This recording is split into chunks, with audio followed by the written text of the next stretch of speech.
مضل له ومن يضلله فلا هادي له ونشهد أن لا إله إلا الله وحده لا شريك له ونشهد أن سيدنا ونبينا ومولانا محمدا عبده ورسوله صلى الله تعالى على خير خلقه محمد وآله وأصحابه وأزواجه وذرياته وبارك وسلم. أعوذ بالله من الشيطان الرجيم. بسم الله الرحمن الرحيم. يا أيها النبي حرض المؤمنين على القتال إن يكن منكم 20 صابرون يغلبوا 200 وإن يكن منكم 100 يغلبوا 1000 من الذين كفروا بأنهم قوم لا يفقهون. الآن خفف الله عنكم وعلم أن فيكم ضعفا فإن يكن منكم 100 صابرة يغلبوا 200 وإن يكن منكم 1000 يغلبوا 2000 بإذن الله والله مع الصابرين. صدق اللہ العظیم. بزرگوں اور بھائیوں، سورہ انفال کے ابتدا سے ہی غزوہ بدر کے تعلق سے معلومات آپ کے سامنے آ رہی ہیں. یہ سورہ انفال کی آخری 2 رکوعات ہیں اور ابھی جو 2 آیتیں پڑھی گئی ہیں ان میں یہ مسئلہ بیان کیا گیا ہے کہ مسلمانوں کو کفار کے مقابلے میں کب تک ڈٹا رہنا فرض ہے. کافروں کی تعداد 2 گنا 3 گنا 4 گنا زیادہ ہے، تو ایسی صورتحال میں مسلمانوں پر کب تک میدان جہاد میں جم کر لڑنا فرض ہے اور کب ان کو یہ اجازت ملتی ہے کہ وہ میدان چھوڑ کر بھاگ سکتے ہیں. معیار کہہ لیجئے ان 2 آیتوں میں بیان کیا گیا. شروع میں معیار یہ تھا کہ ایک مسلمان کے مقابلے میں 10 گنا بھی اگر زیادہ ہوں تو میدان جہاد سے راہ فرار اختیار کرنا جائز نہیں تھا. جم کر لڑنا مسلمان پر ضروری تھا.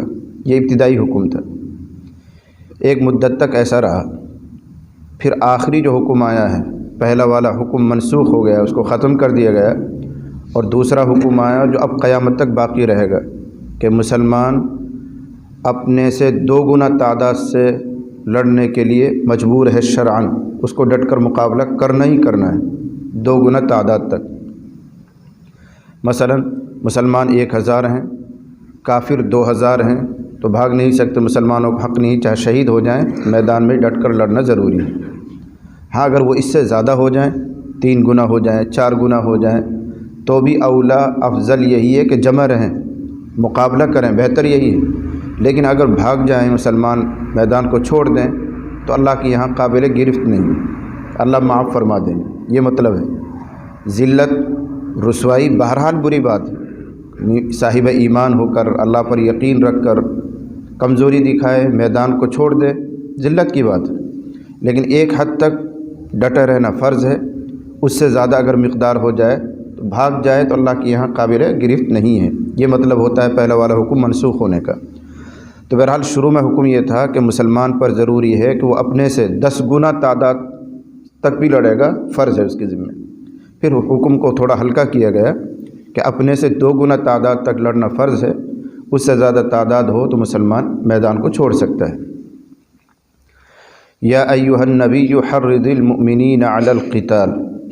اے نبی، آپ ایمان والوں کو ترغیب دیجئے، ابھاریے، ایمان والوں کو جوش دلائیے علی القتال، لڑنے پر. قرآن اور شریعت میں جہاد کو قتال کے لفظ سے تعبیر کیا گیا. اور حرب یہ عربی محاورہ ہے. حرب اس میں چونکہ دھوکے کے معنی شامل ہیں، فریب کے معنی شامل ہیں. قرآن اور حدیث نے اس کو اپنی اصطلاح نہیں بنایا، بلکہ اپنی اصطلاح قتال کو بنایا. اس لیے کہ اس میں دھوکہ دہی، فریب، جس کو ہماری میواتی زبان میں کہتے ہیں ٹٹلو کاٹنا، وہ معنی شامل ہیں. تو اسلام اتنی سی بھی آمیزش کو پسند نہیں کرتا. صاف ستھرا لفظ کہ اے نبی ایمان والوں کو جوش دلائیے ترغیب دیجئے علی القتال جہاد کی، قتال کی ترغیب دیجئے، اگرچہ طبعاً پیدائشی طور پر ہر انسان لڑائی جھگڑے سے دور بھاگتا ہے، قتال کو ناپسند کرتا ہے، اگرچہ مومنوں کی طبیعت گوارا نہ کرے جہاد کرنے کو، قتال کرنے کو، پھر بھی آپ شرعی فضیلت اتنی سنائی ہے کہ وہ آمادہ قتال ہو جائیں۔ یہ مطلب یا ایھا الذین، یا ایھا النبی، اے نبی، حرض المؤمنین، ایمان والوں کو ابھاریے، ترغیب دیجئے قتال کی، یعنی طبعاً چاہے ناپسند کرتے ہوں لیکن پھر بھی آپ ان کو فضیلت ثواب سنائیے تاکہ وہ جوش میں آ جائیں۔ چنانچہ نبی کریم صلی اللہ علیہ وسلم فضائل بیان کرتے تھے ہر موقع جہاد پر۔ اسی جو بدر کا تذکرہ چل رہا ہے، اسی کے موقع پر نبی علیہ الصلوۃ والسلام نے ترغیب دی کہ جنت تحت ظلال السیوف، ان الجنت تحت ظلال السیوف، اے ایمان والو جنت تلواروں کے سائے کے تلے ہے۔ یہ آپ نے جوش دلایا، لوگوں کو ترغیب دی۔ تو ایک صحابی کھڑے ہوئے، انہوں نے کہا سچ مچ اے اللہ کے نبی، سچ مچ؟ فرمایا ہاں بالکل سچ مچ۔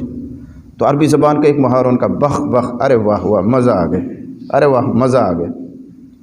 ان کے ترکش میں یا کہہ لیجیے تھوڑا سے پنی میں، تھیلی میں کھجور تھے، ان کو وہ کھا رہے تھے، تو جو کھجور لی اور کھانا شروع کیا۔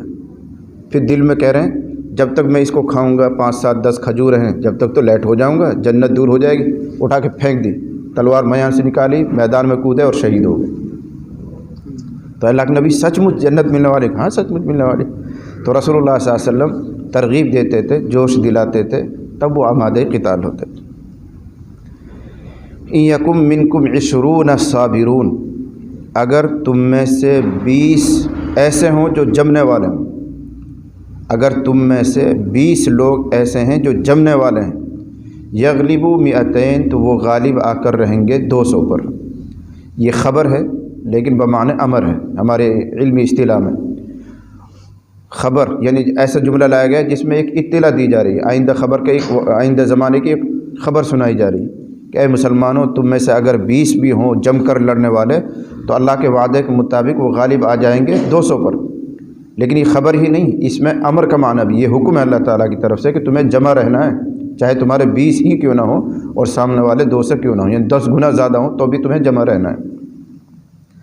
ان یکم منکم 20 صابرون، یہ ایک لفظ ہے صابرون، اس میں نقطہ بیان کیا گیا ہے کہ فتح اور غلبہ تعداد سے نہیں ہوتا، استقامت اور صبر سے ہوتا ہے۔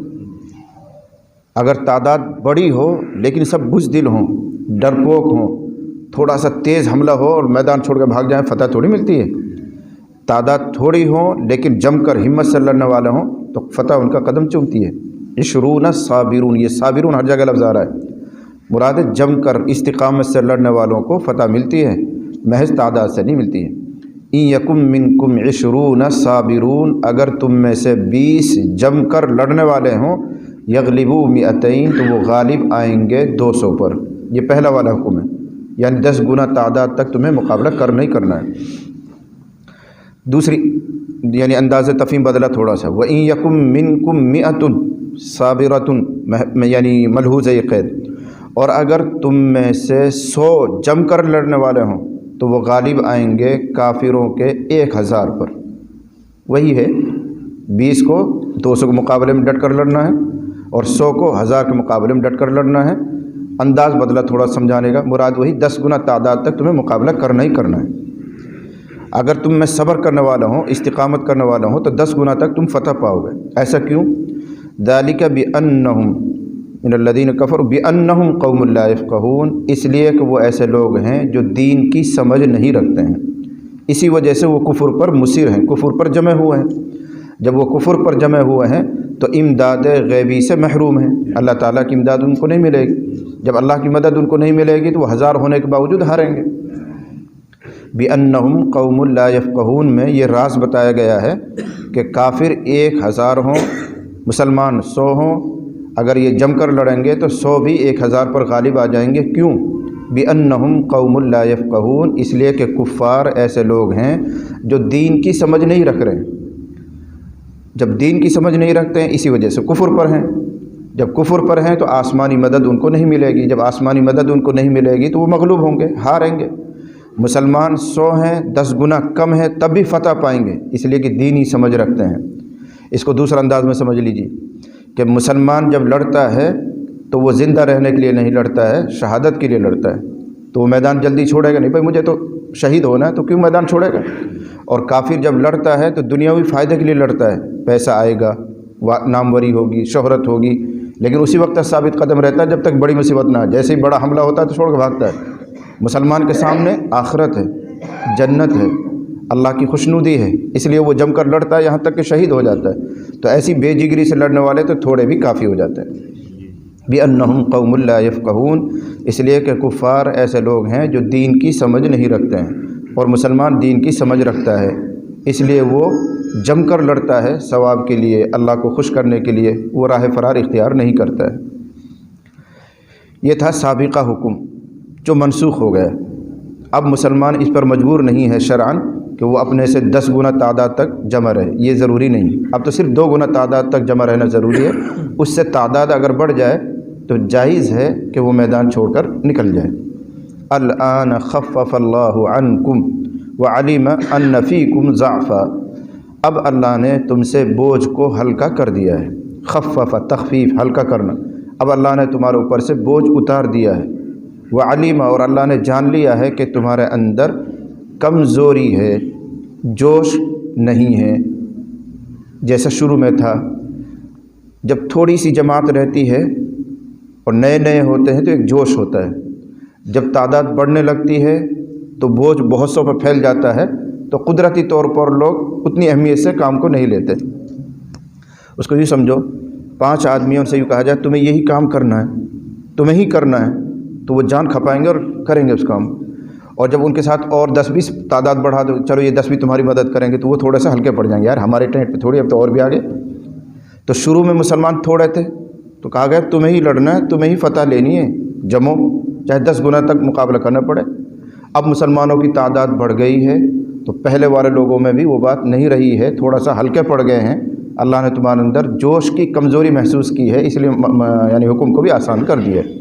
ایک فطرت ہے یہ آدمی کی، جب تک اپنے سر پر پڑتی ہے تو جم کر کام کرتا ہے، جب بہت ساروں پر کام آ جاتا ہے تو وہ سمجھتا ہے وہ بھی کریں گے، وہ بھی کریں گے، میں بھی کروں گا، تھوڑا بہت میں بھی کروں گا، وہ بھی کر لیں گے، تو وہ بات ہلکی پڑ جاتی ہے۔ یہی بات یہاں پر ہے کہ شروع میں مسلمان ہی کم تھے، ان کے کاندھوں پر یہ بوجھ ڈالا گیا، انہوں نے سمجھا کہ ہمیں کرنا ہی کرنا ہے، تو 10 گنا تک بھی مقابلہ ان کے لیے آسان تھا۔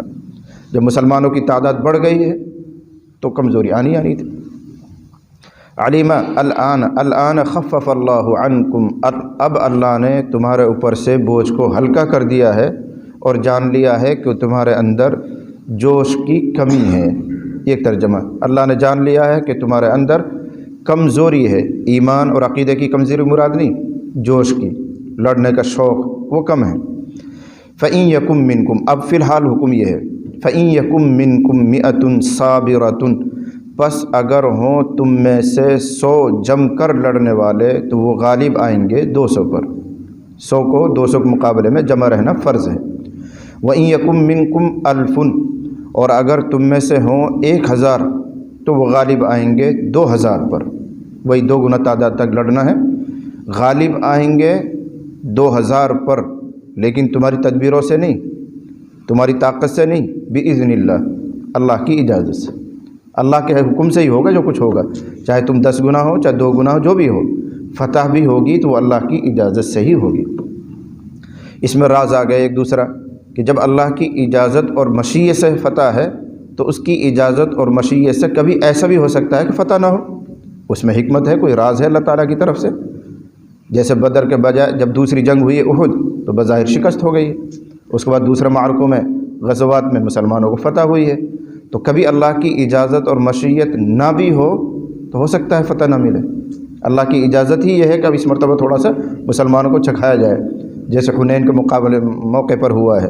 10ویں پارے میں ابھی آگے چل کر آئے گا، فتح مکہ میں 10,000 تھے تقریباً صحابہ کرام، تو اللہ تعالیٰ نے بڑی آسانی سے مکہ شہر کو فتح کرا دیا ہے۔ اب واپس لوٹ رہے ہیں تو 10,000 تو وہ تھے جو مدینے سے آئے تھے، اب نئے نئے مسلمان ہو گئے مکے میں، ان میں سے کچھ لوگ ساتھ ہو گئے، 12,000، کسی نے 14,000 تعداد بتائی ہے۔ حنین ایک وادی ہے، وہاں سے یہ مسلمانوں کو لشکر گزر رہا ہے۔ تو کچھ نئے نئے مسلمانوں نے کہا ارے ہم تو 313 نہیں ہارے تھے، اب کیا ہاریں گے، 12-13 ہزار کی تعداد ہے ہماری، ایسے جملے انہوں نے کہے۔ اچانک بنو ثقیف کے لوگوں نے، دوسرے لوگوں نے حملہ کیا اور مسلمانوں کو یہ بڑا لشکر اتر بتر ہو گئے، سب بھاگ گئے ادھر ادھر۔ تھوڑا سا چکھایا اللہ تعالیٰ نے، کثرت تعداد سے نہیں ہوتا، میری قوت سے ہوتا ہے، میری طاقت سے ہوتا ہے۔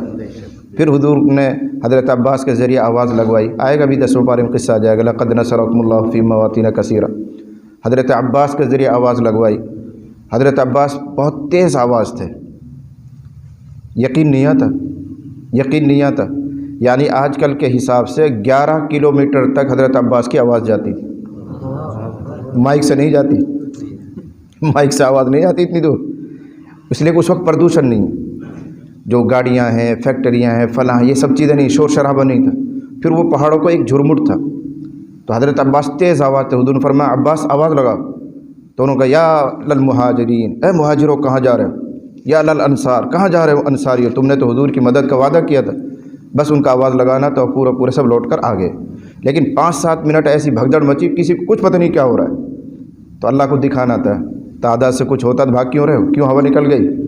پھر دوبارہ جمع ہوئے، اللہ نے اس شکست کو فتح میں بدل دیا، لقد نصرکم اللہ، حنین میں آئے گا بھی چند صفحات کے بعد یہ قصہ آ رہا ہے۔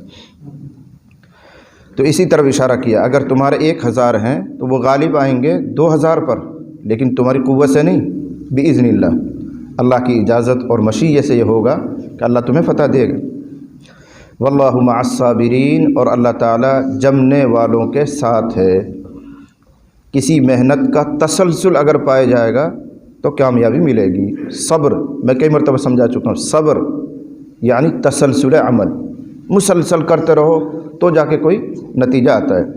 دن 2 دن میں، مہینہ 2 مہینے میں، سال 2 سال میں کوئی نتیجہ نہیں آتا ہے۔ کئی مرتبہ میں نے بتایا کہ اگر ایک قطرہ روزانہ گرے بڑی چٹان پر، ٹپ ٹپ ٹپ ایک قطرہ گرتا ہے تو ایک مدت کے بعد چٹان میں سوراخ ہو جائے گا، تجرباتی چیز ہے، سب مانتے ہیں۔ اور اگر ٹنوں کے حساب سے پانی ایک دم گر دیں آپ، پھر دوبارہ مہینوں کے بعد ڈالیں گے، کچھ نہیں ہوگا۔ تو ایسے ہی سالکین جیسے آپ لوگ ہیں، تھوڑا سا ذکر لیکن پابندی سے کرتے رہیں، 12 تسبیح نہیں 7 تسبیح کر رہے ہیں، 7 بھی نہیں 3 کر رہے ہیں، لیکن پابندی سے کرتے ہیں تو انشاءاللہ اس کا ایک اثر ہوگا۔ وہ ایک قطرہ ہے جو روزانہ طبیعت پر گر رہا ہے، نفس پر گر رہا ہے، وہ اثر کرے گا۔ لیکن کبھی کبھی طبیعت میں جوش آتا ہے، ایک آدھ چلہ جم کر محنت کرتے ہیں، 12-13 تسبیح کیا 17 تسبیح کر لیتے ہیں، فالتو ہی کرتے ہیں، پھر چھوڑ دیتے ہیں مہینے 2 مہینے کے لیے، تو کچھ بھی نہیں، یہ وہ ٹنوں پانی ہے جو ایک ساتھ گرا گیا، چٹان پر کوئی اثر نہیں پڑے گا۔ تو واللہ مع الصابرین، یہ صابر کا لفظ بتا رہا ہے کہ اللہ تعالیٰ مستقل جمع رہنے والوں کے ساتھ ہے۔ کسی بھی چیز جو دنیا کے لیے محنت کرتے ہیں تو وہ بھی ایسے نہیں کہ 1-2 دن میں مالدار بن جاتے ہیں، ان کو مالدار بننے میں صدیاں لگتی ہیں۔ ان کے باپ نے محنت کی تھی، دادا نے محنت کی، اب پوتے پھل دیکھ رہے ہیں، وہ پتنی کیا کیا بن گیا، وہ ٹاٹا برلا بن گئے، فلاں بن گئے، فلاں بن گئے، تو کب بنے؟ ان کے دادا لگ رہے ہیں جب سے بنے۔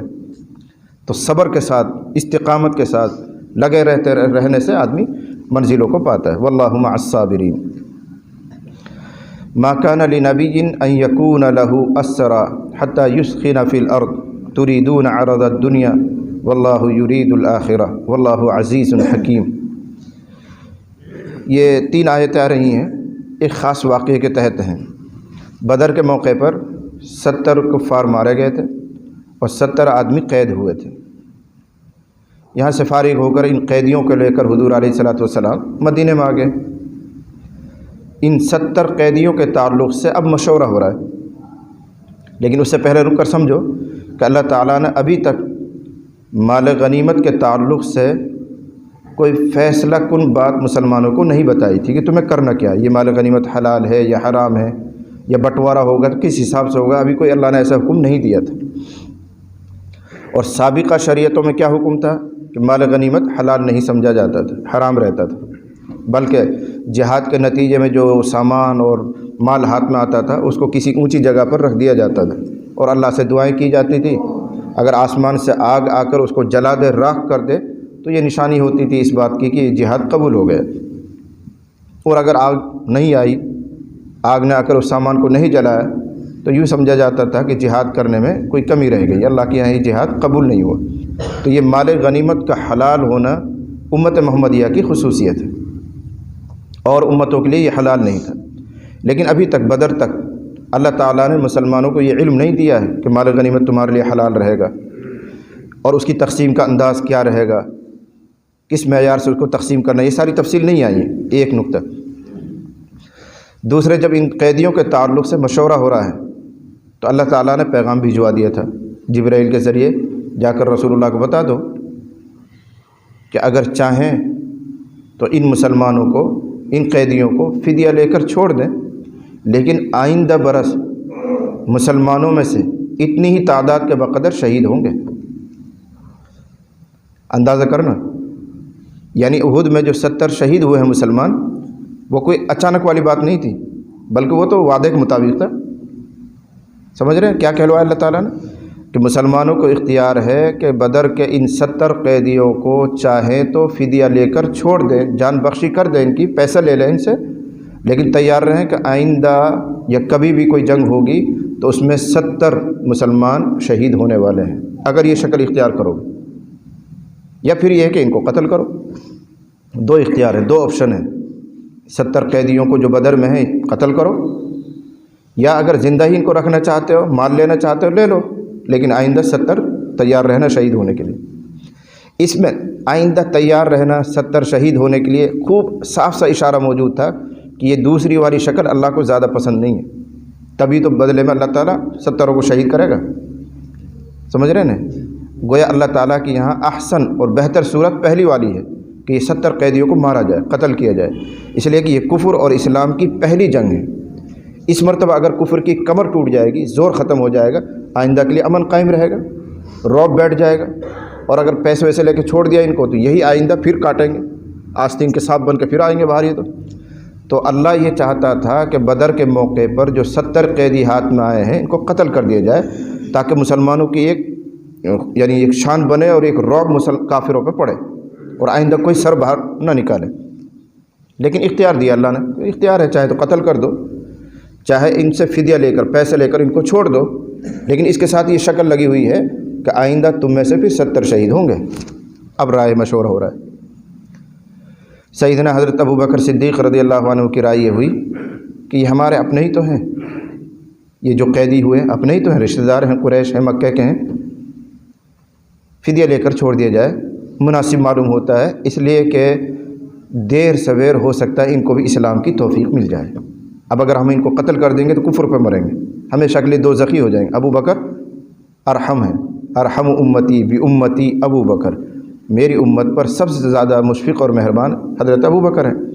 تو اس جذبہ ترحم کی وجہ سے یہ رائے دے رہے ہیں کہ ان کو قتل نہ کیا جائے، مالی عوض لے کر، فدیہ لے کر ان کو چھوڑ دیا جائے۔ دو فائدے ہوں گے، مال آنے کی وجہ سے ہم مسلمانوں کی حالت اچھی ہو جائے گی، اور آئندہ جہاد کے لیے ہم ہتھیار تیار کر سکتے ہیں، پیسہ ہاتھ میں آ جائے گا، ہماری جو غربت وہ دور ہو جائے گی، ہتھیار وغیرہ اور بنا لیں گے، اور یہ ہمارے برادر ہیں، بھائی ہیں، ہو سکتا ہے یہ اللہ تعالیٰ ان کو اسلام کی توفیق دے دے، تو دو طرفہ فائدہ ہو جائے گا، ہماری حالت اچھی ہو جائے گی، ان کو ایمان مل جائے گا۔ اور اگر کفر پر مرنا ہی مقدر ہے، آج مارو یا کل مارو برابر ہے۔ حضرت ابو بکر نے یہ رائے دی۔ نبی علیہ الصلوۃ والسلام کا رجحان بھی طبعی رحمت کی وجہ سے ادھر ہی تھا، آپ بھی شفقت بہت رکھتے تھے، مہربان بہت زیادہ تھے، تو رجحان ادھر ہی تھا آپ کا بھی۔ اور لوگوں سے رائے لی گئی، انہوں نے حضرت ابو بکر کی رائے کے ساتھ کہا بالکل مناسب رائے، بالکل مناسب رائے دے دی۔ حضرت عمر سے رائے لی گئی، آپ کی کیا رائے؟ تو حضرت عمر نے وہی رائے دی جو ان کو دینی چاہیے، ان کا میری رائے یہ ہے، یہ سب کے سب قتل کر دینے ہیں، ان میں سے ایک کو بھی نہ بخشا جائے، اور قتل بھی کس طرح؟ ہم میں سے جو ان کا سب سے قریبی وہ اس کو مارے۔ اگر بیٹا قید میں آیا ہے اور باپ مسلمان ہے تو یہ باپ اپنے بیٹے کو قتل کرے، اور اگر باپ قیدیوں میں ہے، بیٹا مسلمان ہے تو بیٹا اپنے باپ کو قتل کرے۔ عزیز تر مسلمان اپنے عزیز تر رشتہ دار کو قتل کرے، یہ حضرت عمر نے رائے دی۔ حضرت سعد بن معاذ نے بھی یہی رائے دی، عمر والی۔ یہ دو متفق ہو گئے، باقی حضور اور ابو بکر صدیق اور اکثر صحابہ کی رائے وہ۔ جب اکثریت ادھر ہو گئی تو فیصلہ اسی پر ہو گیا کہ ٹھیک ہے صاحب، ان کو فدیہ لے کر، مال لے کر چھوڑ دیا جائے۔ تو کچھوں کو تو یوں ہی چھوڑ دیا گیا، ان کی غربت کا یا کسی اور چیز کا خیال کر کے اکثروں سے فدیہ لیا گیا، رہا کر دیا گیا، کچھ لوگ قتل بھی کیے گئے تھے۔ تب یہ آیت نازل ہوئی اور اللہ تعالیٰ کی طرف سے تنبیہ نازل ہوئی۔ ٹھیک ہے، اختیار تھا، اس لیے پکڑ تو نہیں ہوگی، لیکن جو تم نے رائے دی ہے مسلمانوں اپنے نبی کو کہ فدیہ لے کر چھوڑ دیا جائے، یوں کر دیا جائے، یہ مناسب رائے نہیں تھی۔ اللہ یہ چاہتا ہے کہ کفر کا زور ختم ہوتا، اور کفر کا زور جب ہی ختم ہوگا جب تم ان سرداروں کو قتل کرو۔ پہلی مرتبہ شکار کانٹے میں پھنسی ہے، اس کو چھوڑ دیا تم لوگوں نے، آئندہ پوری زندگی اب خطرہ ہی مول رہے گا، یہ تو نکل نکل کے سانپ ہیں، باہر آتے رہیں گے۔ پہلی مرتبہ ان کا منہ تھوتری کچل دی جاتی ہے، پھر کیوں آئیں گے؟ تو اللہ تعالیٰ نے حضرت ابو بکر والی جو رائے تھی، حضور کے جس طرف رجحان تھا، اس کو نمبر 2 پر رکھا، عمر کی رائے کو احسن مانا گیا، افضل مانا گیا۔ یہ بھی انہی میں سے موافقات عمر۔ حضرت عمر رضی اللہ تعالیٰ عنہ کی تقریباً 17 رائے ایسی ہیں جو اللہ تعالیٰ کی رائے سے موافق ہوئی ہیں۔ موافقات عمری مشہور ہے، حضرت عمر کی رائے اتنی پختہ ہوتی تھی، اتنی پختہ ہوتی، ان میں سے ایک ہے۔ تو جو رائے حضرت عمر کی تھی وہی اللہ پسند کر رہے تھے۔ بعض آثار میں، بعض روایات میں یہ بھی ہے کہ اگلی صبح میں حضور کے پاس لوگ آئے، حضرت عمر بھی آئے، سعد بن معاذ بھی آئے، تو حضور اداس بیٹھے ہوئے تھے، بعض روایت میں رو رہے تھے۔ حضرت عمر کا اللہ نبی کیا بات، کیوں رو رہے، کیا ہوا؟ فرمایا عمر، تمہاری رائے کو اللہ نے پسند کیا ہے، اور اگر اللہ تعالیٰ نے پہلے سے کوئی بات مقدر نہ کی ہوئی ہوتی تو آج ہم سب ہلاک ہو چکے ہوتے۔ ابھی آئے گا اشارہ، کیا رائے تھی، کیا بات طے کر رکھی تھی، کہ تمہاری رائے کو اللہ نے پسند کیا ہے، اور اگر اللہ تعالیٰ نے پہلے سے مقدر نہ کر رکھا ہوتا، ہماری رائے پر فیصلہ صرف ہماری رائے کی وجہ سے ہوا ہوتا، دوسری والی شکل نہ ہوتی، تو آج اللہ کا عذاب ہم سب پر آ گیا ہوتا۔ لمسکم فیما اخذتم عذاب عظیم، آگے چل کر آ رہا ہے۔ تو بہرحال یہ 2 باتیں تھیں، ایک تو فدیہ لے کر چھوڑ دو، جائز تھا، لیکن فدیہ لوگے تو آئندہ تم میں سے 70 شہید ہوں گے۔ 1 سال کے بعد احد کا موقع آ گیا اور مسلمان 70 شہید ہو گئے۔ یہ تو طے شدہ باتوں میں سے ایک بات تھی کہ شہید ہونا تھا، اللہ نے یہ وعدہ لیا تھا، اور اگر تم ان کو قتل کرو گے تو پھر یہ شرط نہیں تھی کہ آئندہ تم میں سے 70 شہید ہوں گے۔ تم نے مال لیا ہے، فائدہ اٹھایا ہے، اپنے جان کا بھی فائدہ ہوا، ہتھیاروں کا فائدہ ہوا، فلاں فائدہ ہوا، لیکن اس کے ساتھ ساتھ شہادت تمہارا مقدر ہے۔ تو جو شیل مسلمانوں نے کیا کہا تھا، شہادت تو ہمارا مقصد ہے، ہوں گے تو کوئی بات نہیں، جنت ہی تو پائیں گے، تو مال کو انہوں نے لے لیتا۔ اللہ تعالیٰ نے اس پر تنبیہ فرمائی، وہ مضمون ان 3 آیتوں میں ہے۔ ما کان لنبی ان یکون لہ اسرا حتی یثخن فی الارض، کسی نبی کے لیے مناسب نہیں ہے، کسی نبی کی شان نہیں ہے کہ اس کے پاس قیدی رہیں، یعنی صرف قید کر کے رکھ لیے، کچھ دنوں بعد ان کو چھوڑ دیا، یہ مسلمان نبی کی شان نہیں ہے۔ قید رکھ کر ان کو کھلاؤ پلاؤ موٹا کرو پھر چھوڑ دو، یہ کون سی مناسب بات ہے؟ قیدی ہاتھ میں آئے تو قتل کرو، یہ کہنے چاہ رہے ہیں اللہ تعالیٰ۔ ما کان لنبی، کسی نبی کی شان نہیں ہے، ان یکون لہ اسرا، کہ اس کے پاس قیدی باحیات رہیں، زندہ رہیں، حتی یثخن فی الارض، یہاں تک کہ وہ نبی زمین میں خوب خوریزی کر دے، قتل عام مچا دے، جس سے کفر کا زور ٹوٹ جائے، اس وقت تک قیدی کو قیدی بنا کر رکھنا مسلمان یا نبی کی شان نہیں ہے۔ ہاں جب کفر کی کمر ٹوٹ جائے اب تمہیں یہ جائز ہے کہ قیدی کو قیدی بنا کر رکھو اور اس کے عوض میں پیسے لے کر چھوڑ دو، لیکن فی الحال مناسب نہیں تھا۔ پہلی مرتبہ جنگ ہوئی ہے، اسلام اور کفر پہلی مرتبہ آمنے سامنے ہوئے ہیں، تو اس وقت تو مسلمانوں کو اپنی طاقت کا ہی اظہار کرنا تھا، اپنا دبدبہ بٹھانا تھا، کفر کو نیچے دکھانا تھا، لیکن تم نے کفر کو زندہ رکھ کر پھر چھوڑ دیا، یہ مناسب نہیں تھا۔ ما کان لنبی، نبی کی شان نہیں ہے کہ اس کے پاس قیدی رہیں، یہاں تک کہ وہ زمین میں اچھی طرح خونریزی کر دے، قتل عام مچا دے۔ یہ کب تک ہے؟ یہ قیدی نہ رہیں جب تک قتل عام نہ ہو۔ ایک مرتبہ خونریزی عام ہو جائے اور کفر دب جائے، کچل جائے، اب یہ جائز رہے گا مسلمان قید لائیں، قیدیوں کو پکڑیں اور ان کے بدلے میں پیسے لے کر ان کو چھوڑ دیا کریں، کوئی حرج کی بات نہیں۔ اب یہ سانپ کاٹیں گے نہیں، پہلی مرتبہ اگر چھوڑ دیا تو یہ تو پھر جوش میں آ جائیں گے باہر۔ واللہ تریدون عرض الدنیا، تم لوگ تو دنیا کا سامان چاہتے ہو، جو تم نے یہ رائے دی ہے کہ بھئی فدیہ لے کر چھوڑ دو۔ تریدون عرض الدنیا واللہ یرید الآخرہ، اور اللہ ارادہ کرتا ہے تمہاری آخرت کا، تمہاری آخرت انجام اس میں اچھا تھا کہ ان کو قتل کر دیا جاتا۔ واللہ عزیز حکیم، اللہ تعالیٰ زبردست حکمت والا ہے۔ لولا کتاب من اللہ، اگر اللہ تعالیٰ کی طرف سے لکھا ہوا نہ ہوتا، سبقہ پہلے سے، اگر اللہ تعالیٰ کی طرف سے پہلے سے ایک بات لکھی ہوئی نہ ہوتی، لمسکم فیما اخذتم عذاب عظیم، تو اے مسلمانوں تم کو بڑا عذاب آ کر پکڑ لیتا اس مال کے بدلے میں جو تم نے لے لیا ہے، فدیہ لیا تھا، اس کے عوض میں اللہ کا بڑا عذاب آ کر تمہیں پکڑتا، لیکن پہلے سے اللہ نے ایک بات لکھ رکھی تھی، اس لیے عذاب نہیں آئے گا۔ وہ بات کیا ہے جو اللہ نے پہلے سے لکھ رکھی ہے؟ ایک بات، کئی احتمالات، مثلا ایک یہ کہ اللہ تعالیٰ نے اجتہادی امور میں یہ طے کیا ہے کہ اس پر عذاب اور پکڑ نہیں آئے گی۔ اجتہادی امور آج بھی ہے، پہلے بھی ہے، اگر کسی مسئلے میں صاف صاف حکم نہیں ہے تو علماء اس میں غور و فکر کرتے ہیں، اجتہاد کرتے ہیں۔ امام ابو حنیفہ نے اجتہاد کیا، امام شافعی نے اجتہاد کیا، فلاں نے اجتہاد کیا، خوب زور لگانے کے باوجود حق کو تلاش کرتے ہیں، نہیں ملا اور ٹیڑھا چلے گئے، ناحق پر قائم ہو گئے تو اللہ کی طرف سے اس پر کوئی پکڑ نہیں ہے۔ اس کو کہتے ہیں اجتہادی امور میں اگر غلطی ہو جائے تو اللہ نے پہلے سے یہ طے کر رکھا ہے کہ اس پر عذاب نہیں آئے گا۔ اگر یہ بات پہلے سے طے ہوئی نہ ہوتی تو یہاں پر عذاب آ جانا چاہیے تھا، لیکن یہ بھی تمہاری اجتہادی بات تھی، اجتہاد میں غلطی ہو سکتی ہے اور اجتہادی غلطی پر اللہ پکڑ نہیں کرتا، اس لیے اے مسلمانوں عذاب تو نہیں آئے گا، تسلی رکھو۔ لیکن بات اتنی خراب تھی کہ عذاب آنا چاہیے تھا، یوں کہہ رہا اللہ تعالیٰ۔ تو یہاں کتاب مکتوب کے معنی میں پہلے سے اگر اللہ تعالیٰ نے یہ طے نہ کر رکھا ہوتا تو تمہیں عذاب آ کر پکڑ لیتا۔ کیا طے نہ کر رکھا ہوتا؟ یہ کہ اجتہادی امور میں غلطی پر عذاب نہیں آیا کرتا ہے۔ نمبر 2، کچھ لوگوں نے اس کا مطلب لیا ہے کہ اللہ تعالیٰ نے اپنی تقدیر میں پہلے سے لکھ رکھا تھا کہ مال غنیمت حلال ہونے والا ہے امت مسلمہ کے لیے۔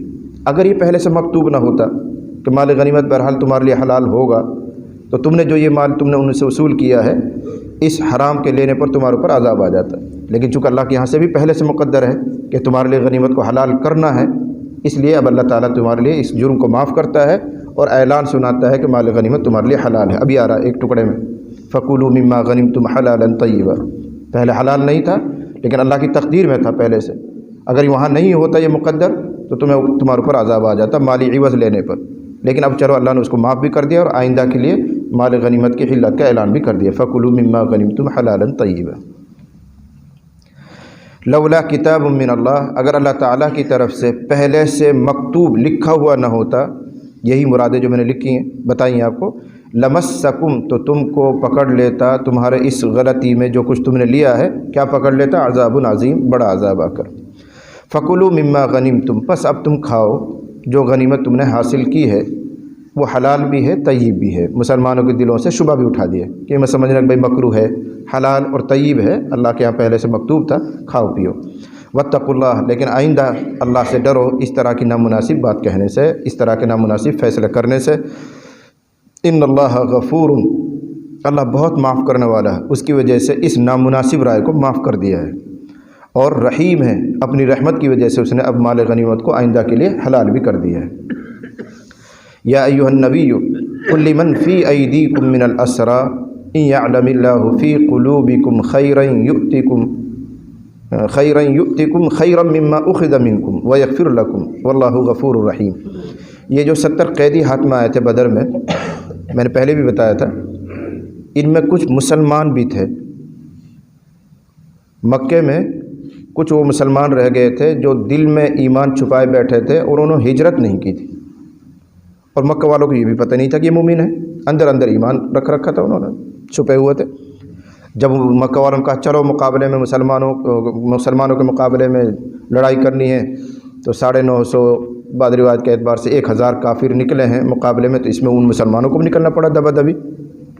ان میں حضرت عباس بھی ہیں جو حضور کے چچا ہیں، ایمان تھا لیکن ابھی وہ تذبذب کے شکار تھے، کھل کر سامنے نہیں آئے تھے، اور اندر بس یقین سا ہو رہا تھا رسول اللہ کی ذات کے بارے میں، آخرت کے بارے میں، لیکن تھوڑا شک کے شکار تھے وہ۔ تو ایسے بہت سے مسلمان تھے جو دل میں ایمان چھپائے ہوئے تھے لیکن کھل کر سامنے نہیں آ رہے تھے۔ اب ابو جہل کے لشکر کے ساتھ مل کر ان کو بھی نکلنا پڑا، جب قید ہوئے تو وہ بھی قید مانگے، جب فدیہ لیا جا رہا تھا لاؤ فدیہ دو، جب چھوڑیں گے لاؤ فدیہ دو، جب چھوڑیں گے تو وہ چپکے سے کہتے تھے مسلمان، ارے ہم تو تم میں سے ہی ہیں، چھوڑ چھاڑ دو، ہمیں کیوں لے رہے پیسہ ہم سے، تم میں سے ہی ہیں، ہم تو تم میں سے ہی مسلمان ہیں، ہم سے کیوں لے رہے ہو؟ اس موقع پر یہ آیت اتری کہ ہو گے اگر اللہ تعالیٰ تمہارے ایمان کو جانے گا اور آئندہ تم کھل کر باہر آؤ گے تو جتنا تم سے لیا جا رہا ہے اللہ اس سے 2 گنا 4 گنا فالتو تمہیں دے دے گا، لیکن فی الحال تو دو، اب تک کیوں ظاہر نہیں کیا تھا؟ ابھی تو دینا پڑے گا، بعد میں اگر اللہ خیر سمجھے گا تو اس کا عوض میں تمہیں دے دے گا۔ تو ان کے تعلق سے حکم آ رہا۔ ان میں سے حضرت عباس بھی تھے، ان سے 20 اوقیہ، بعض روایت میں ہے 20 اوقیہ، ایک اوقیہ 40 درہم کا ہوتا تھا، تو 20 اوقیہ چاندی ان سے وصول کی گئی فدیہ میں۔ تو یہ کہنے لگے میرے پاس تو کچھ نہیں ہے، میں تو غریب آدمی ہوں، اور میں تو تم میں سے ہی ہوں، مسلمان ہی ہوں، مجھے تو چھوڑ دو، میں رسول اللہ کا چچا ہوں۔ اب آدمی تو 70 بہانے ڈھونڈتا ہے جب ایسے جان چھڑانا چاہتا ہے۔ تو لوگوں نے کہا جی عباس نہیں دے رہے ہیں، وہ آپ کے چچا ہیں اور یوں کہہ رہے ہیں۔ حضور نے فرمایا لاؤ۔ تو حضرت عباس جو چچا تھے ان کو حضور کے سامنے لایا گیا۔ وہ کہا جی میں تو آپ کا بھتیجا بھی ہوں اور میں اندر ایمان رکھتا ہوں، چھپا ہوا ہوں، آپ کو معلوم بھی ہے تھوڑا تھوڑا تھا، میرا رجحان ایمان کی طرف ہے، اور میرے پاس کچھ دینے وینے کے لیے ہے ہی نہیں، میں کہاں سے دوں؟ تو حضور نے فرمایا تم اپنی بیوی کے پاس جو سونا رکھ کر آئے تو وہ کہاں گیا؟ جب جنگ میں آئے تھے لڑنے کے لیے تو خفیہ طور پر کچھ سامان دے کے آ گئے تھے، اس میں سونا بھی تھا، پتہ نہیں بھائی جنگ ہے، مر بھی جائیں گے تو تیرا کام آتا رہ لے پکڑ، گھر میں کسی کو پتہ نہیں تھا۔ تو حضرت عباس کے پاؤں کے نیچے زمین نکل، کہنے لگے آپ کو کیسے پتہ چل گیا؟ میں تو جب دے کر آیا تھا بیوی کو، تو میری بیوی کے علاوہ کسی کو پتہ نہیں ہے کہ وہ میں نے کچھ دیا بھی ہے اس کو، آپ کو کہاں سے پتہ چل گیا؟ آسمان والے نے مجھے بتا دیا۔ تو ایمان ان کے دل میں اندر اتر گیا، اب تک شک میں تھے، اندر اتر گیا۔ انہوں نے کہا میں کلمہ پڑھتا ہوں۔ فرمایا اچھا کلمہ پڑھو یا نہ پڑھو، بہرحال فدیہ ابھی فی الحال دینا ہے، بعد میں عوض ملتا رہے گا، بدلہ ملتا رہے گا۔ تو اس طرح کی کچھ قصے پیش آئے تھے، اس موقع پر یہ آیت اتر رہی، یا ایھا النبی، اے نبی، قل کہہ دیجئے، لمن فی ایدیکم من الاسری، ان قیدیوں سے جو آپ کے قبضے میں ہیں، بظاہر وہ کافر ہیں لیکن اندر سے مسلمان ہیں، ان قیدیوں سے کہہ دو، کیا کہہ دیں؟ ان یعلم اللہ فی قلوبکم خیرا، اگر اللہ تمہارے دلوں میں خیر کو جانے گا، خیر سے مراد ایمان، یؤتکم خیرا، تو اللہ تعالیٰ تمہیں مال دے دے گا، مما اخذ منکم، اس سے بہتر جو تم سے لے لیا گیا ہے، ابھی 20 لیا جا رہا ہے، 20 گنا اللہ تعالیٰ تمہیں دے دے گا، ویغفر لکم، اور اللہ تعالیٰ تمہاری مغفرت بھی فرما دے گا۔ یعنی فی الحال جو قانون بنا ہے اس کو پورا کرو، اگر تم ایمان پر رہے اور اللہ کے ہاں تم مقدر ہے تمہارا ایمان، اور ایمان پر تم قائم رہے تو اللہ اس کا عوض بہتر دے گا۔ واللہ غفور الرحیم، اللہ معاف کرنے والا، رحم کرنے والا۔ اس میں ایک امکان یہ بھی تھا کہ ہو سکتا ہے یہ لوگ جھوٹ بول رہے ہوں کہ ہم مسلمان ہیں، ہمارا اندر ایمان ہے، یوں کہہ کر وہ رسول اللہ کے ساتھ دھوکہ کر رہے ہوں، خیانت کر رہے ہوں، تو ان کے ساتھ نرمی برتیں کہ نہ برتیں، سیاسی اعتبار سے مناسب نہیں تھا۔ اس میں حضور کو تسلی دی گئی، اگر یہ آپ کے ساتھ خیانت بھی کر رہے ہوں گے، جھوٹ بول رہے ہوں گے، تو پھر دوبارہ اللہ ان کو گرفتار کروا دے گا، اس کی ٹینشن نہ لیجیے آپ، اب بھی تو اللہ ہی لایا ہے ان کو پکڑوا کے اور آپ کے ہاتھ میں دے دیا ہے، اگر آپ کو دھوکہ دے کر جا رہے ہوں گے یہ، تو آئندہ پھر اللہ تعالیٰ گرفتار کروا دے گا۔ وَإِن يُرِيدُوا خِيَانَتَكَ، اور اگر یہ لوگ آپ کے ساتھ خیانت کا ارادہ کر رہے ہیں، فقد خانوا اللہ من قبل، تو یہ تو اللہ کی بھی خیانت کر چکے ہیں اس سے پہلے، دیوی دیوتاؤں کو معبود مان رہے ہیں، اللہ کے ساتھ خیانت ہی تو تھی۔ فَأَمْكَنَ مِنْهُمْ، پس اللہ نے ان پر قبضہ دلوایا، اللہ نے ہی گرفتار کروایا، اگر واقعتاً نہیں خیانت کریں گے تو پھر دوبارہ بھی اللہ پر قبضہ دلوا دے گا۔ واللہ علیم حکیم، اللہ تعالیٰ جانکار ہے، حکمت والا ہے۔ اب مال غنیمت حلال کر دیا گیا، اب وہ بٹے گا مسلمانوں میں، جب مال آئے گا تو آئندہ موتیں بھی واقع ہوں گی، تو اب میراث کا مسئلہ آیا، کس کو میراث ملا؟ اب تک تو غریب تھے سب، کسی کے پاس کچھ تھا ہی نہیں، اب مال غنیمت آیا ہے تو وہ تقسیم ہوگا مجاہدین میں، جب مالدار ہو گئے، موتیں بھی واقع ہوں گی، تو موت کے بعد وہ مال کس کو جائے گا، کس کو منتقل ہوگا؟ میراث۔ تو میراث کا ابتدائی حکم یہاں آ رہا ہے بالکل شروعات میں۔ تو معیار یہ بیان کیا گیا کہ مہاجرین اور انصار وہ آپس میں ایک دوسرے کے میراث کے حقدار ہوں گے، قرابت نسبی کہہ لیجیے، خونی رشتہ، وہ میراث کا معیار نہیں ہے ابتدا میں، اسلام معیار ہے، مسلمان کا وارث رہے گا، خونی رشتے کی وجہ سے کوئی آپس میں وارث نہیں ہوگا۔ یعنی ایک بھائی مسلمان ہو گیا، ایک کفر میں ہے، تو وہ اگر کفر میں ہے تو اس مسلمان بھائی کے مرنے کے بعد اس کو کوئی میراث نہیں ملے گی، وہ مر گیا کافر تو اس مسلمان بھائی کو بھی میراث میں سے کچھ نہیں ملے گی۔ ہاں آپس میں مسلمان اسلام کی وجہ سے بھائی ہیں، ایک دوسرے کو وارث بنیں گے، تو خونی رشتے کو اہمیت نہیں دی گئی، شروع میں اہمیت دی گئی ہے اسلامی رشتے کو، یہ ابتدائی حکم تھا۔ بعد میں بالکل آخر صورت میں آ رہا ہے وَأُولُو الْأَرْحَامِ بَعْضُهُمْ أَوْلَىٰ بِبَعْضٍ، بعد میں منسوخ ہو گیا ہے یہ حکم، بعد میں تو یہ حکم ہے کہ رشتوں کی وجہ سے آپس میں میراث جاری ہوگی، لیکن اسلام کا فرق پھر بھی رہے گا، کافر مسلمان کا، مسلمان کافر کا میراث نہیں پائے گا، ویسے آپس میں رشتے ناطے کی وجہ سے میراث جاری ہوگی۔ تو ابتدائی حکم ہے یہ ان الذین آمنوا وہاجروا وجاہدوا باموالہم وانفسہم فی سبیل اللہ ایک گروہ، والذین آووا ونصروا دوسرا گروہ، اولئک بعضهم اولیاء بعض، بلا شبہ وہ لوگ جو ایمان لائے، انہوں نے ہجرت بھی کی، وجاہدوا باموالہم وانفسہم اور انہوں نے اپنے مالوں اور جانوں کے ذریعے جہاد بھی کیا اللہ کے راستے میں، یہ ایک جماعت بن گئی، یہ ہے مہاجرین۔ مہاجر کون تھے؟ جو مکے سے آئے تھے۔ تو کیا کہا جا رہا ہے؟ وہ لوگ جو ایمان لائے اور انہوں نے ہجرت بھی کی، اپنی جان اور مال سے جہاد بھی کیا، تو یہ مہاجروں کی جماعت ہو گئی۔ والذین آووا ونصروا اور وہ جنہوں نے مسلمانوں کو ٹھکانہ دیا، ونصروا اور مدد بھی کی، یہ کون ہے؟ انصار، جنہوں نے پردیسیوں کو اپنے یہاں آ کر ٹھکانہ دیا ہے اور مدینہ ان کا دیش بن گیا۔ پردیسی تھے وہ بیچارے مکے سے آئے، لیکن ان کو یہاں آ کر اتنا پیار دیا گیا، ان کو جائیداد میں حصہ دیا گیا کہ وہ ان کے شریک ہو گئے۔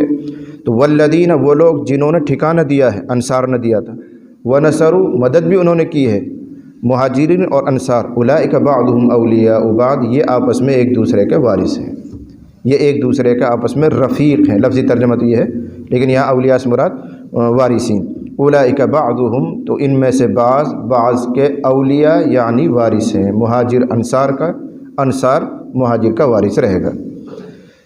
اور تھوڑا سا کھول لیجیے اس کو، میں نے پہلے سمجھایا تھا کہ رسول اللہ صلی اللہ علیہ وسلم جب مدینہ آئے ہیں تو آپ نے مواخات قائم کی ہے، بھائی بھائی کی جوڑی بنائی، بھائی چارہ قائم کروایا تھا، ایک مہاجر صحابی ایک انصاری صحابی، دونوں کیا کہا؟ تم بھائی ہو آپس میں، جیسے ایک جوڑی حضرت ابو الدرداء اور سلمان کی تھی، قصہ سنا رکھا میں نے، تو ایسے جوڑیاں بنائی تھی، اس کو کہتے ہیں مواخات۔ تو قرآن یہ کہہ رہا ہے کہ بس اس مواخات کے رشتے پر میراث جاری ہوگی۔ تمہارے مکے میں کون رشتہ دار رہ رہے ہیں، کون نہیں رہے، وہ مرے تو ان کی میراث تمہیں نہیں، تم مرو گے تمہاری میراث ان کو نہیں ملے گی۔ ابھی تو جو اسلامی اخوت قائم کی گئی ہے اس کے بلبوتے پر میراث تقسیم ہوگی۔ والذین آمنوا وہ لوگ جو ایمان لائے، ولم یہاجروا اور انہوں نے ہجرت نہیں کی۔ دھیان کرنا، بھی ایمان لا چکے ہیں لیکن ہجرت نہیں کی، جیسے حضرت عباس ایمان لا چکے ہیں لیکن ابھی مکہ میں ہی رہتے ہیں، ہجرت کر کے نہیں آئے۔ والذین آمنوا وہ لوگ جو ایمان لائے، ولم یہاجروا انہوں نے ہجرت نہیں کی ہے، ما لکم من ولایتہم من شیء تمہیں ان کی رفاقت سے کچھ نہیں ہے، یہ لفظی ترجمہ ہے، تمہیں ان کی میراث میں سے کچھ نہیں ہے، حتی یہاجروا یہاں تک کہ وہ بھی ہجرت کریں۔ مسلمان ہیں وہ بھی لیکن ہجرت نہیں کی، جب ہجرت نہیں کی تو وہ بھی تمہارے وارث نہیں اور تم ان کے وارث نہیں۔ اگر وہ ہجرت کر لیں گے تو تمہارے بھائی بن جائیں گے، پھر میراث آپس میں جاری ہو جائے گی۔ وَإِنِ اسْتَنْصَرُوكُمْ فِي الدِّينِ اگر وہ مسلمان تم سے کسی دینی معاملے میں مدد مانگے، کون سے مسلمان؟ جو مکے میں رہ رہے ہیں، ہجرت انہوں نے نہیں کی ہے، ہجرت نہ کرنے کی وجہ سے میراث تو نہیں ملے گی، لیکن اگر وہ تمہیں مدد کے لیے پکاریں تو مدد کرنا تمہاری ذمہ داری ہے، تمہارے مسلمان بھائی ہیں، اسلامی بھائی ہیں، میراث چاہے نہیں مل رہی آپس میں لیکن اسلامی رشتے کی وجہ سے تمہارے اوپر ضروری ہے کہ ان کی مدد کرو اگر وہ مدد کے لیے تمہیں پکاریں۔ وَإِنِ اسْتَنْصَرُوكُمْ اور اگر وہ تم سے مدد طلب کریں دینی امر میں، فَعَلَيْكُمُ النَّصْرُ تو تمہارے اوپر لازم ہے ان کی مدد کرنا، إِلَّا عَلَىٰ قَوْمٍ بَيْنَكُمْ وَبَيْنَهُمْ مِيثَاقٌ مگر ایسی قوم کے خلاف کہ تمہارے اور ان کے درمیان کوئی عہد و پیمان ہو تو پھر مدد نہیں کرو گے۔ عہد و پیمان کا کتنا لحاظ کیا گیا، اس کی شکل یوں بنے گی، اگر وہ مسلمان جنہوں نے ہجرت نہیں کی ہے مسلمانوں سے مدد مانگیں تو مسلمانوں پر ضروری ہے کہ ان کی مدد کے لیے جائیں۔ ہاں اگر وہ مدد مانگ رہے ہیں ایسے لوگوں کے خلاف کہ ان لوگوں میں اور مسلمانوں کے درمیان پہلے سے عہد ہو چکا ہے کہ ہم تمہارے خلاف جنگ نہیں کریں گے، تو پھر مسلمانوں کو چاہیے کہ اپنے عہد کا لحاظ کریں، ان کی مدد کے لیے نہ جائیں۔ کافروں سے معاہدہ ہے یہ، کفر کے باوجود اپنے عہد کو قائم رکھنا۔ مسلمان مدد کے لیے بلا رہے ہیں، نہیں جاؤ گے، اس لیے کہ ہمارا اور ان کے درمیان بھائی معاہدہ ہو چکا ہے۔ ہاں یا تو اعلان کر دو ان سے، بھائی ہمارا تمہارا اب کوئی معاہدہ نہیں، ہم اپنا عہد توڑتے ہیں، تمہیں بھی آزادی ہمیں بھی آزادی، تم ہمارے خلاف جنگ کر سکتے ہو ہم تمہارے خلاف جنگ کر سکتے ہیں، اب مسلمانوں کی مدد کے لیے جاؤ۔ لیکن اگر اپنے عہد کو قائم رکھنا چاہتے ہو تو کافر ہونے کے باوجود عہد کو پورا کرو، اپنے مسلمان بھائیوں کی مدد کے لیے نہیں جاؤ گے۔ وَإِنِ اسْتَنْصَرُوكُمْ اور اگر وہ مدد طلب کریں، وہ کون؟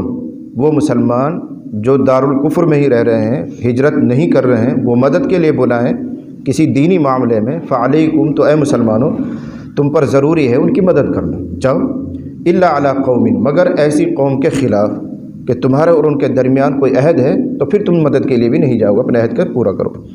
وَاللَّهُ بِمَا تَعْمَلُونَ بَصِيرٌ اللہ ان سب باتوں کو دیکھتا ہے جو تم کر رہے ہو. عہد پورا کرو گے کہ نہیں کرو گے، تمہارے ایمانی جذبے سے تم جا رہے ہو یا عصبیت میں جا رہے ہو، کیا مقصد ہے اللہ سب جانتا ہے. والذین کفروا بعضهم اولیاء بعض، اور وہ لوگ جنہوں نے کفر کیا ہے وہ آپس میں ایک دوسرے کے ولی اور دوست ہیں. اس کا ایک مطلب تو وہی میراث کافر کا وارث رہے گا. ایک دوسرا مطلب بھی ہے کہ کافر آپس میں ایک دوسرے کے حمایتی ہیں، مددگار ہیں، چاہے وہ آپس میں بہت سے اختلافات رکھتے ہوں لیکن اسلام کے خلاف تو آپس میں متحد ہیں ہی. جیسے سکھ ہیں، عیسائی ہیں، یہودی ہیں، مشرک ہیں، منافق ہیں، ان میں آپس میں بہت کچھ فرق ہے، لیکن اے مسلمانوں تمہارے خلاف سب متحد ہیں. والذین کفروا بعضهم اولیاء بعض، اور وہ لوگ جنہوں نے کفر کیا ہے وہ آپس میں سب ایک دوسرے کے مددگار رفیق ہیں اسلام کے خلاف. یوں آپس میں خوب رنجشیں ہیں، ان کی آپس میں لڑائیاں بھی ہوں گی، جنگ بھی ہوگی، لیکن جب مسلمانوں کے مقابلے کی بات آئے گی تو سب متحد ہو جائیں گے. آج بھی وہی بات ہے، یہ بی جے پی ہے، یہ کانگریس ہے، یہ فلاں ہے، یہ فلاں ہے، لیکن مسلمانوں کے خلاف تو سب ایک ہی. سب چاہتے ہیں مسلمان نیچے رہیں، ذلیل کریں، اپنا بس مفاد پرستی کے لیے حمایت ظاہر کریں گے، ورنہ الکفر ملۃ واحدہ، کفر تو سب ایک ہی ہے، کوئی فرق نہیں. والذین کفروا بعضهم اولیاء بعض الا تفعلوه، اگر تم ایسا نہیں کرو گے، یعنی اسلام اور عدم اسلام کی وجہ سے میراث کی تقسیم، ایسے ہی ہجرت اور عدم ہجرت کی وجہ سے میراث کا معیار اس کو قائم نہیں رکھو گے، تکن فتنۃ، تو زمین میں فتنہ اور بڑا فساد ہو جائے گا، یعنی اسلام کی قوت اور شان گھٹ جائے گی، یہی بڑا فتنہ ہے. اس لیے اسلام کا معیار، اسلام کی شان بلند کرنے کے لیے اسلام کو معیار میراث بنایا گیا ہے، تاکہ اسلام کی ایک پہچان قائم رہے کہ مسلمان ہے تو ہمارا ہے، نہیں ہے تو چاہے خونی رشتہ ہے لیکن ہمارا نہیں ہے. جیسے حضرت نوح علیہ السلام کا بیٹا چیختا چلاتا رہا، حضرت نوح علیہ السلام بھی کہتے رہتے میرا بیٹا میرا بیٹا، اللہ نے کیا کہا؟ تمہارا نہیں، انہ لیس من اہلک، چاہے خون ہے وہ نوح علیہ السلام کا لیکن تمہارا نہیں. اس لیے جب وہ کلمہ نہیں پڑھتا، تمہاری سوچ اور فکر سے وہ متحد نہیں ہے تو تمہارا نہیں، وہ کافر ہے، وہ شیطان کے لشکر میں، اولئک حزب الشیطان. ایسے یہاں بھی ہے. اے مسلمانوں تمہارے خونی بھائی ہیں، رشتہ دار ہیں مکے میں، لیکن اگر وہ کفر پر ہیں تو تم سے کچھ نہیں تعلق ان کا، وہ اپنا آپس میں ہیں. پھر تاکید کے لیے پچھلا مضمون دوبارہ دہرایا، والذین آمنوا، وہ لوگ جو ایمان لائے، وہاجروا، ہجرت کی انہوں نے، وجاہدوا، اور جہاد کیا ہے انہوں نے اللہ کے راستے میں، والذین آووا ونصروا، اور وہ لوگ جنہوں نے ان مہاجروں کو ٹھکانہ دیا ہے، مدد کی ہے، اولئک هم المؤمنون حقا، یہی سچے مسلمان ہیں، یہی سچے ایمان والے ہیں جو اپنی جان کی بھی، مال کی بھی قربانی دے رہے ہیں، وقت کی بھی قربانی دے رہے ہیں، مہاجروں کے لیے مددگار بنے ہوئے ہیں. ان سے زیادہ سچا مسلمان کون ہوگا؟ لہم مغفرۃ، ان کے لیے بڑی مغفرت ہے، ورزق کریم، باعزت روزی ہے، اللہ ان کو جنت میں روزی دے گا، اکرام کے ساتھ دے گا.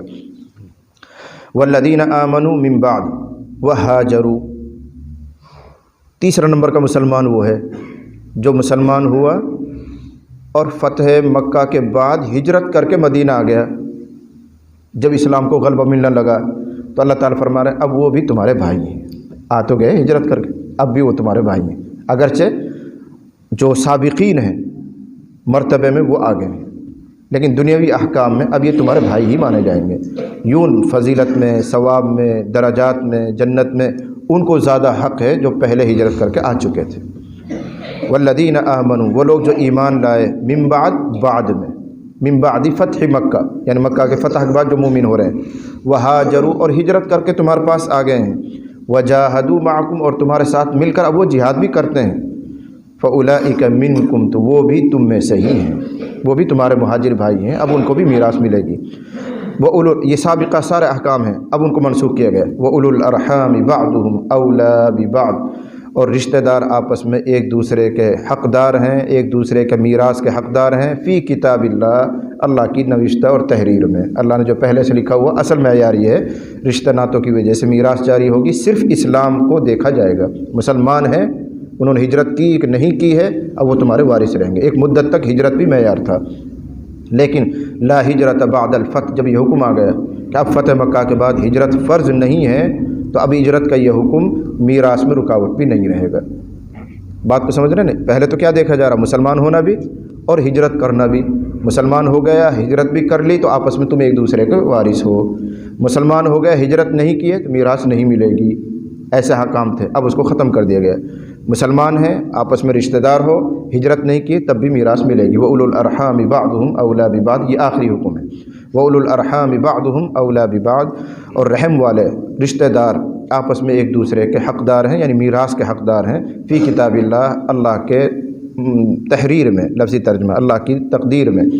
ان اللہ بکل شیء علیم، بے شک اللہ تعالیٰ ہر چیز کا جانکار ہے۔ کس وقت کیا حکم دینا چاہیے تھا؟